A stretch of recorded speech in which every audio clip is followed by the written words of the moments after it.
नमस्कार मित्रांनो, नवीन व्हिडिओमध्ये आपल्या सर्वांचे स्वागत आहे. श्रावण महिना चालू असल्यामुळे आपल्याला त्र्यंबकेश्वर महाराजांची ट्रिप होती आणि बघा ना आपलं नशीब किती घाण आहे. एवढ्या चांगल्या ठिकाणी आपल्याला भर रात्री झोपावं लागलंय भर पावसामध्ये. सर्वांना फक्त ट्रॅव्हल लाईन मधला पैसा दिसतो, पण त्याच्या मागचं किती प्रॉब्लेम असतात ते दिसत नाही. तर ह्या व्हिडिओमध्ये मी सगळ्यांना सांगणार आहे, तर पूर्ण व्हिडिओ नक्की बघा, थोडा मोठा आहे. तर मित्रांनो, श्रावण महिना चालू झालेला आहे आणि आपल्याला पहिलीच ट्रिप पडली आहे त्र्यंबकेश्वरची. चला, आपलं पण नशीब चांगलं आहे, आपलं पण दर्शन होईल त्र्यंबकेश्वर महाराजांचं श्रावण महिन्यामध्ये.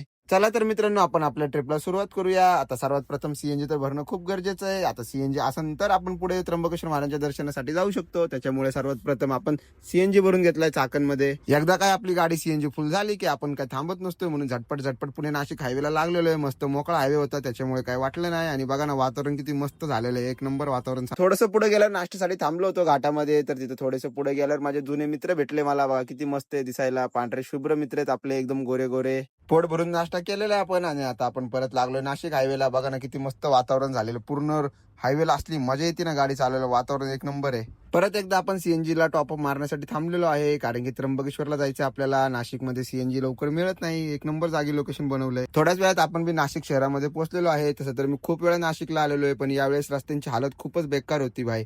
खरंच नाशिककरांना थोडे प्रशासनाला प्रश्न विचारा प्लीज. खूप रस्त्यामध्ये खड्डे आहेत तिथे, आणि त्याच्यामध्ये अर्धे रस्ते तर बंद करून ठेवलेले आहेत. काय माहित काय चाललंय नाशिकमध्ये, मोठा प्लॅन दिसतोय. त्र्यंबकेश्वरच्या पहिलं थांबलो होतो, आणि हा पर्वत कोणाचं जन्मस्थान आहे, कोणाला माहिती त्यांनी कमेंटमध्ये नक्की सांगा. बघा ना वातावरण काय मस्त झालंय त्र्यंबकेश्वरचं, बापरे एक नंबर वातावरण आहे. तर मित्रांनो, 6-6:30च्या दरम्यान आपण त्र्यंबकेश्वरला पोहोचलेलो आहे. तुम्ही बघू शकता इथे किती भाविक भक्तांची गर्दी आहे त्र्यंबकेश्वरच्या दर्शनासाठी. खरंच खूप गर्दी आली होती भक्तांची, आणि काय एनर्जी होती इथे, आणि खरंच खूप वेगळी वाईब होते इथे त्र्यंबकेश्वरला. आज वातावरण मध्ये एवढी भारी वाईब होते ना, त्याच्यामुळे पूर्ण थकवा निघून गेला. अख्खी रात्र गाडी चालवली, पण इथे येऊन खरंच खूप भारी वाटत होतं मला. रात्रीत निघायचं होतं आपल्याला त्र्यंबकेश्वरनं पुण्याला, पण रात्री एवढा पाऊस होता ना, बापरे बाप, खूप खतरनाक पाऊस चालू होता. त्याच्यामुळे आपण त्र्यंबकेश्वरलाच रात्र काढलीये. आता सकाळ झाली, आता आपण निघलोय पुण्याला परत.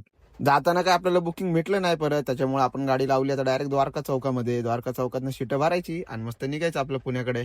तिकडे एका साईडला आपल्या गाडीमध्ये सीटं भरत होती, तर दुसऱ्या साईडला म्हणलं थोडा नाश्ता करून घेऊ. मस्त नाशिकचे पोहे खाल्ल्यात, त्यात काय तर्री वगैरे नव्हती, मजा नाही आली काय. राबदूब पोहोचलोय पुणे नाशिक हायवेला, आणि पावसाने काय आपली साथ सोडलेली नाहीये. 24 तास झालं पाऊस चालूच आहे आपल्या मागे.